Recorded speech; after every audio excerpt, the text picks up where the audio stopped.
ऐसी उड़ान कि आसमान भी तेरी ऊंचाई से डरे। मेरा बस आपसे यही कहना है कि सच्चा एक वो शक्तिशाली हथियार है जिससे आप दुनिया को बदल सकते हो। जाते जाते मैं तुझसे यही कहना चाहूंगा फ्रेंड कि कर दिखा कुछ ऐसा कि दुनिया करना चाहे तेरे जैसा। हेलो एवरीवन, कैसे हो आप सब? आप सबके लिए लेके आ चुका हूँ जीके का नेक्स्ट पार्ट, ठीक है। और इसके बाद में मैं आप सभी को बता दूं कि इसके बाद में मैं बहुत जल्दी आपकी कंपटीशन लेवल की तैयारी करवाने वाला हूं, ठीक है। तो वो मैं आपको बता दूंगा कि मैं आपको कंपटीशन लेवल की तैयारी कब से स्टार्ट करवाने वाला हूं लाइव, ठीक है। और इससे कल को जो आपको अगली वीडियो मिलेगी उस वीडियो में ऑल सभी राज्यों के राजकीय फूल, राजकीय फल, राजकीय पेड़ और राजकीय नृत्य वगैरह ये सब की आपको जानकारी दी जाएगी, ठीक है। तो कल की वीडियो को आप मिस मत करना, कल की वीडियो में आप जरूर प्रेजेंट होना, ओके। तो चलिए करते बिना टाइम गवाए वीडियो को स्टार्ट, क्योंकि वीडियो हो जाएगी बहुत ज़्यादा लंबी। और आप सभी अगर इस क्वेश्चनों को सॉल्व नहीं करते, समझते नहीं हो, तो आप समझ जाओ कि आप कंपटीशन लेवल की तैयारी के लिए बिल्कुल इच्छुक नहीं हो, ठीक है। आप करना नहीं चाह रहे कंपटीशन लेवल की तैयारी, तो आपको जैसा करना है वैसा कर लीजिए, ठीक है। अगर आप इन सब क्वेश्चनों को देख रहे हो, समझ रहे हो, ठीक है, और बाय नोट भी करते जा रहे हो, ठीक है। ऐसा नहीं कि मतलब आप खाली ने समझते जा रहे हो, आप नोट नहीं करते जा रहे, तो आपके लिए बहुत अच्छा नहीं रहेगा। आगे चल के आपको बहुत ज़्यादा दिक्कत आने वाली है, ठीक है। क्योंकि जो मैं आपको समझा रहा हूँ, जो आपको चला रहा हूँ, वो समझ जाओ आप कि आपका ये क्या चल रहा है। ये इस टाइम आपको गोल्डन टाइम चल रहा है। क्या चल रहा है? गोल्डन टाइम, ठीक है। यानी कि किसी आगे आने एग्जाम से पहले ही आपका गोल्डन टाइम चल रहा है, ठीक है। जब तक कोविड-19 का प्रकोप है ना, जब तक कोविड-19 है, जब तक आप समझ जाओ कि आपका गोल्डन टाइम ही चल रहा है, ठीक है। जब तक आपका कोविड-19 है, जब तक आपका गोल्डन टाइम चल रहा है, तो आप इस टाइम को बिल्कुल हाथ से जाने मत दो, क्योंकि इस समय जो तैयारी हो जाएगी ना, वो आगे आपको इतना समय नहीं मिलने वाला। आप समझ जाओ कि कम से कम जो आपका समय चल रहा है, वो समय आगे वाले समय से 30% कट करवा दिया जाएगा। समझ गए कि नहीं समझ गए? अगर आपको जैसे कि एक एडमिट कार्ड आने में लगभग समय लगता था 4 से 5 महीने का, ठीक है, लगभग इतना समय लगता था, तो आप कम से कम समझ जाओ कि अब लगेगा 3 से 4 महीने का। ये बात आप नोट कर लो कहीं पे भी, ठीक है। अगर ऐसा ना हो ना, तो आप मुझे बता देना, क्योंकि अभी जो चल रहा है ना, उस तरीके से अगर मैं आपको बताऊं 4 से 5 महीने का अगर समय लगता था अगर एक एडमिट कार्ड को वापस आने में, और अब लगाया करेगा कितने का? अब लगाया करेगा 3 से 4 महीने का टाइम लगेगा। क्योंकि जो कोविड-19 के बाद में आप देखना बहुत ही हाई स्पीड से कोर्स वगैरह सब कुछ स्टार्ट करवा दिए जाएंगे, ठीक है। चलिए तो फिर जल्दी से करते हैं वीडियो को स्टार्ट।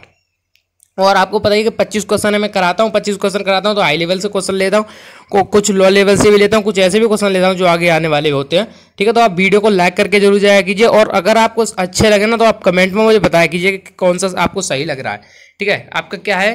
पहला है आपका क्वेश्चन, जवाहरलाल नेहरू का जन्म कब हुआ था? ओके, ये है आपका पहला क्वेश्चन।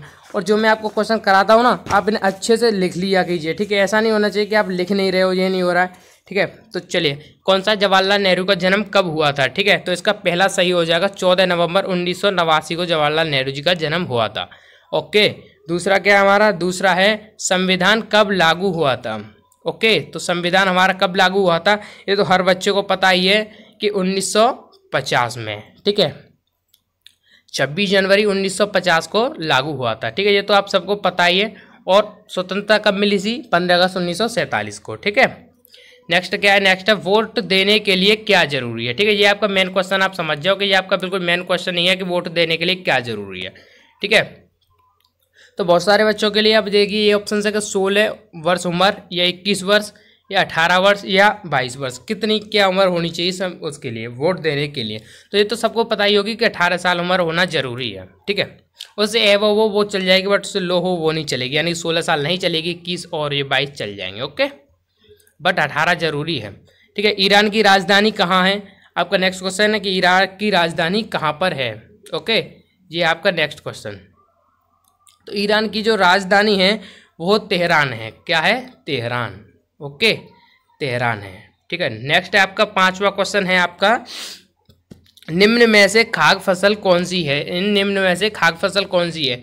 सरसों, कपास, रतनजोत या मक्का, ठीक है। तो आप सिंपली से इन क्वेश्चनों को ज़्यादा आपको दिमाग लगाने की जरूरत है ही नहीं, क्योंकि जीके में कोई ज़्यादा इतना बड़ा फंडा नहीं होता कि आप इनमें दिमाग लगाओ। देखिए छोटी सी आप थोड़े से समझेंगे तो भी समझ जाएंगे। सरसों जो होती है वो तरल है, यानी कि तरल पदार्थ है, ठीक है। तरल है ना, तो यानी वो खाद्य तो है बट तरल है, ठीक है। तो ये तो होगा नहीं।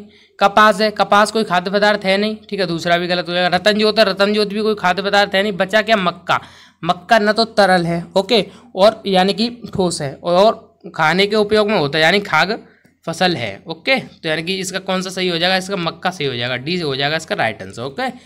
छठवां क्या है? 1994 में दक्षिण अफ्रीका का पहला श्वेत राष्ट्रपति कौन बना? ठीक है, छठवां है ये आपका क्वेश्चन। इसका छठवें का कौन सा सही होगा? तो छठवें का पहला सही हो जाएगा, ठीक है। सातवां क्या है? आजाद भारत के पहले शिक्षा मंत्री कौन थे?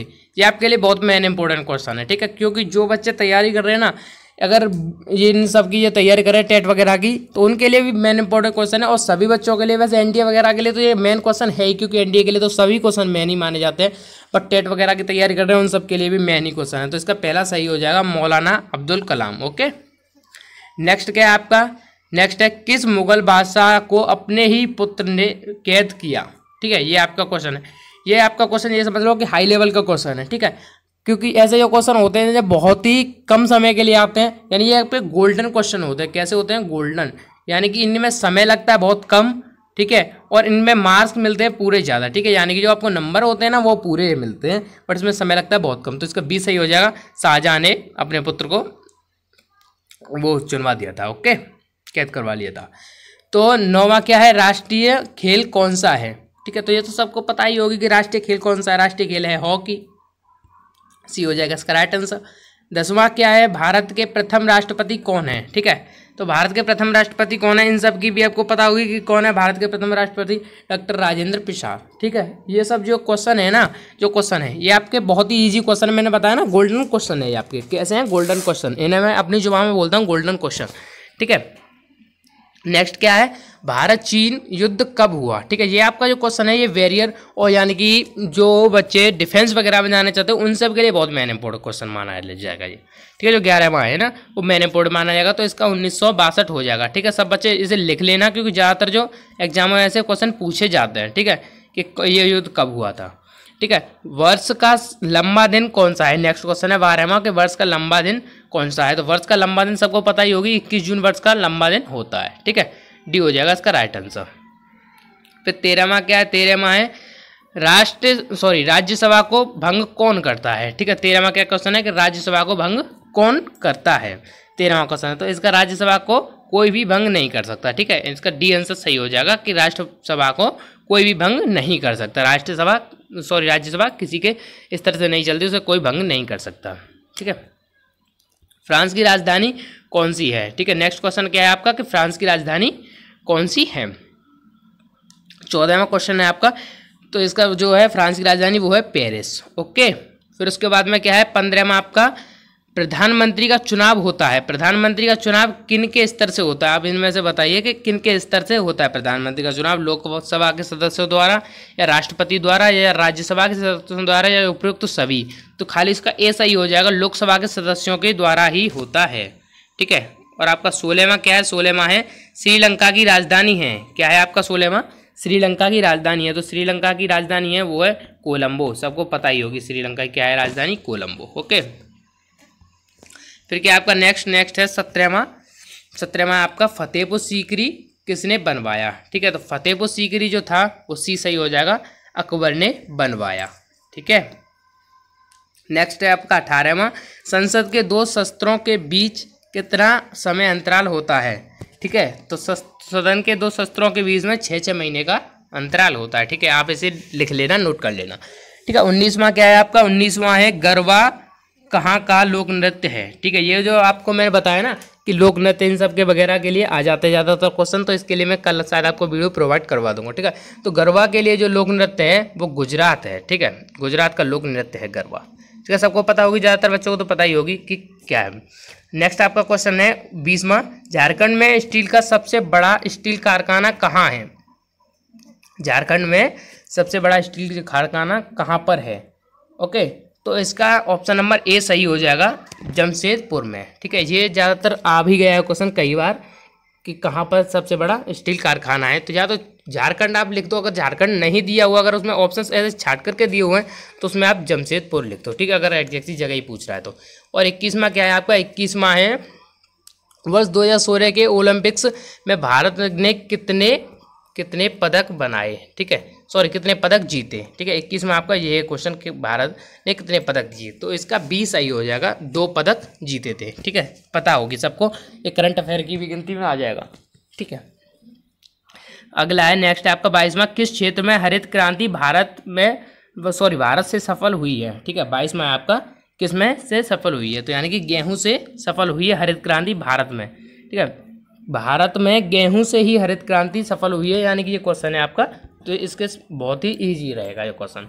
23वां है आपका, रंग भेद का अर्थ क्या है, ठीक है। तो ये एनडीए वगैरह के लिए ये बहुत मैंने इंपॉर्टेंट क्वेश्चन आप पहले मान लो कि रंग भेद का क्या अंतर है। जो इनमें 2 क्वेश्चन कराऊंगा ना, वो ये समझ लो कि आप एनडीए के ही हैं, ये दोनों क्वेश्चन जो मैं करा रहा हूँ, एनडीए के बच्चे इन क्वेश्चनों को लिख लें। तो यानी कि ये रंग भेद का जो मतलब है वो धार्मिक भेदभाव से है, ठीक है, ओके। और उसके बाद में कौन सा नेक्स्ट आपका क्वेश्चन, मैकबेथ नाटक के लेखक कौन है, सॉरी हाँ, मैकबेथ नाटक के लेखक कौन है, ओके। तो इसका ऑप्शन नंबर 20 सही हो जाएगा, शेक्सपियर जो है वो मैकबेथ नाटक के लेखक हैं, ठीक है। नेक्स्ट आपका लास्ट का आज का क्वेश्चन है, अमरकंटक से कौन सी नदी का उद्गमन हुआ है, ठीक है। तो आपको मैं बता दूं कि इन सब जो नदियों की अगर आपको वीडियो चाहिए तो आप नीचे मुझे कमेंट में लिख दो, मैं हर एक नदी की इनसी की सहायक नदियाँ, ठीक है, इनकी सहायक नदियाँ और किसका कहाँ से उद्गमन हुआ है, कौन कहाँ पे जाके ख़त्म हो रही है, किसका किसके साथ बस संगम है, इन सब की मैं आपको वीडियो बहुत जल्दी प्रोवाइड करवा दूंगा। अगर आपको चाहिए तो आप मुझे नीचे कमेंट में लिख दो, ठीक है, मैं उसी तरीके की आपको वीडियो में प्रोवाइड करवा दूंगा, ठीक है। तो इसका नर्मदा सही हो जाएगा, ऑप्शन नंबर डी सही हो जाएगा।